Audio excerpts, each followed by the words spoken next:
What was ruined because too many people did it? Story 1. Climbing Everest. It used to be about accomplishing a truly formidable challenge.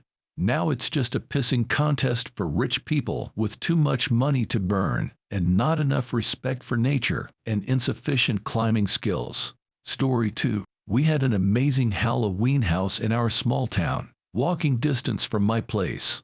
Every year, the family who owned it would bring in Hollywood-level props and lighting and 10 or so actors in full regalia to replicate a Pirates of the Caribbean scene all around the property. The Jack Sparrow was a dead ringer for Johnny Depp. Every kid would get a bag full of real candy, not the mini Halloween stuff.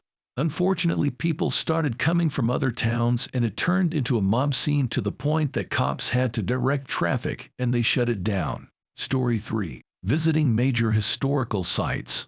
Most of them have been turned into badly maintained, super expensive tourist traps. Add in the trash and damages tourists do, and yikes. Gettysburg is one of those places. Within the last decade or so, a lot of the museums have closed only to be replaced by ghost tour companies, wineries, and breweries. I'd guess at least a quarter, if not more, of the local economy comes from ghost tours and alcohol. It is not the same town it once was. Story 4. Craft fairs. Now they're crowded with dozens of mums. I just want to find knitted slippers made by an old lady who clearly has a drinking problem, not more Norwex.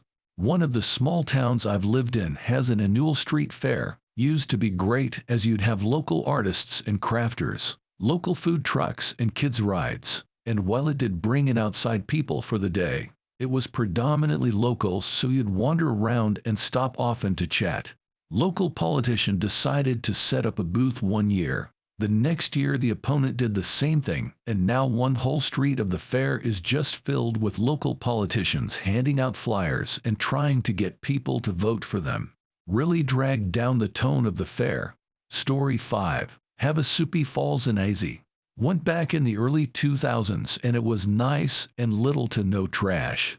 Now all these fuckheads have trashed the park and overcrowded it for effing Instagram post, making wait times ungodly long. I hold great anger towards people that litter in cities, but I get enraged at dipshits that litter in parks. Like, what is wrong with you people? Clean up your shit. And for those who actually care, please bring a waste bag and we can start cleaning up after these fucksticks. Story 6. You used to be one of only a few people around bidding on storage lockers. It used to be a fun hobby I gave up on because it became too popular, and people are grossly overpaying for the lockers, which is oftentimes just paying to make a dump run for someone. Story 7. The Appalachian Trail. People leaving their trash everywhere is really ruining the trail, and it's so fucking crowded now. People who litter on trails or campsites or in general annoy the fuck out of me. If you brought it in, you are fully capable of bringing it out. Do you actually like being out in nature if you leave your trash in it? Another story. People are pigs. I work in a store and people leave garbage and half-eaten food sample stuff in amongst the products. Adults blame kids, but there's no kid tall enough to reach the spots I've found gross garbage. People could have a garbage can attached to their hip and they'll still find a place on the ground to throw it. I once overheard a man say it's job security when he left an empty coffee cup on a shelf where I worked. Asshole. That's not job security. That's you being lazy and entitled and thinking us peasants should pick up after you. I'm no longer in retail. I actually work for an irrigation district, and the amount of garbage people throw into irrigation canals is a million times worse than what I found while working retail. It's windy here, so I know that's some of the problem. What else do I know? The wind can't pick up 2 full garbage cans full of bagged garbage and throw them into the canal. Or dead animals. Our canals go back to the river and no one cares. They just think it mysteriously disappears, so it's not their problem. You should see when we bring water in. The amount of trash that comes down with the initial push of water is absolutely insane, and it's impossible to get it all out. It's depressing knowing it'll end up in the river and then the ocean to kill an unknown amount of aquatic life, all because people are too fucking lazy to take their trash with them. Sorry for rant, it just really fucking bugs me. Story 8. Driving in general, honestly. I love to drive when it's just me on the road. But it's getting to the point now that I hate driving in general because it seems like no matter where I go or what I do, there's always someone on the road who's trying to kill me. Constantly having to watch for and anticipate the dangerous actions of 50+ idiots all clustered around me is my least favorite part of the day. Honestly, I would guess that the daily commute is probably the most dangerous thing most people do in their day-to-day lives. Story 9. Streaming services. I miss the days of one single service, Netflix. Now every studio has its own service and holds their stuff away from services like Netflix and Hulu. Direct consequence. Too many subscriptions. At this point, it's more economical to buy stuff you want to watch. Story 10. There's so many things and places most people didn't know about prior to Instagram and influencers visiting and taking photos there. Think Manhattan Henge in NYC used to be a cool phenomenon only cared about or noticed by some, but now everyone and their mother comes out lining and blocking the streets for something that was once a hey look at that's interesting kind of thing. Now it's just kind of goofy. Story 11. Living in Iceland got fucked up due to Iceland becoming a popular tourist destination. Prices are way up, housing has skyrocketed, lots of reasons. Big one being Airbnb, and our nature monuments are slowly being eroded by dumbass tourists. I'm a native, but I can barely afford to live here anymore. Story 12. A once pristine mountain lake that was peaceful and excellent for fishing and swimming was ruined by development. As I've previously commented, the pine trees surrounding the lake have been cut down and houses built everywhere. Discharge from motorboats and runoff from development have polluted the once pure water. The fish are gone and the air stinks of pollution instead of being lightly scented by surrounding pine trees. Story 13. YouTube. I miss the days of amateur videos.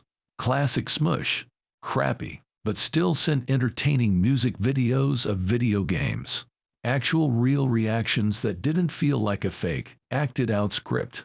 Now everything is about fitting into the algorithm, likes and subscriptions, obnoxious influences. YouTube is all clean, square, corporate, and sanitized. I won't deny there is also really good content to be found as well, but it's mixed in with a lot of crap.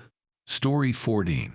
Worked at a major airport. Some random dude who did maintenance installed vending machines in certain companies' break rooms, dollar sodas, snacks, gum chips, etc. The rule was keep it low-key, and we enjoy cheap snacks. This was going on for long since before I joined, and for roughly 5 years after. Then someone told passengers and airport management found out. They made him remove his machines and then installed their own all over $3 and $4. Story 15. Undergraduate degrees. We're experiencing a strange educational inflation, where most jobs now require some form of higher education that previously didn't. I'm not suggesting education is necessarily a bad thing by any means, but it certainly drives a greater division between those that do and don't go. It's used to be a 30/70th split, and now it is 80/20ths as to the percentage of people that go and those that don't, a striking difference.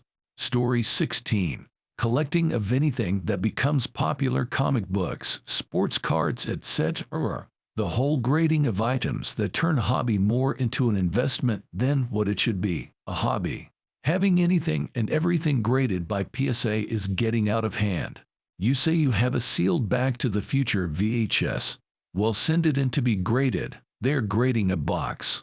Story 17. When I was young, we had this tradition before our city's yearly festival started. We would each get a rubber boat, anything that floated really, and just drift in a nearby lake while drinking beer.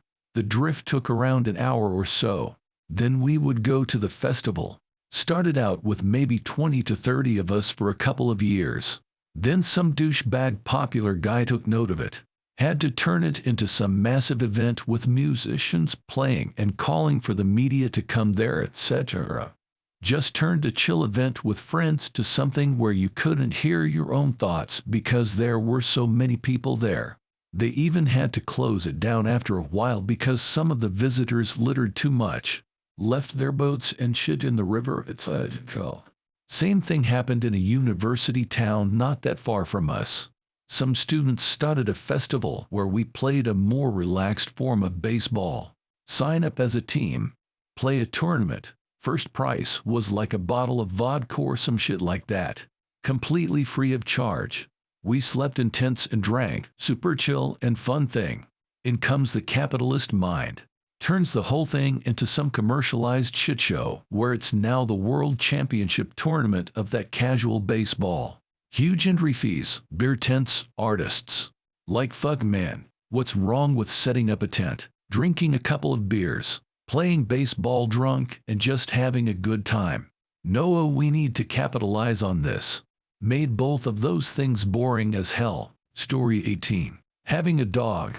They're wonderful companions, and many working dogs do great jobs at their tasks. But there are so many people who have dogs and can't be bothered to do even very basic training.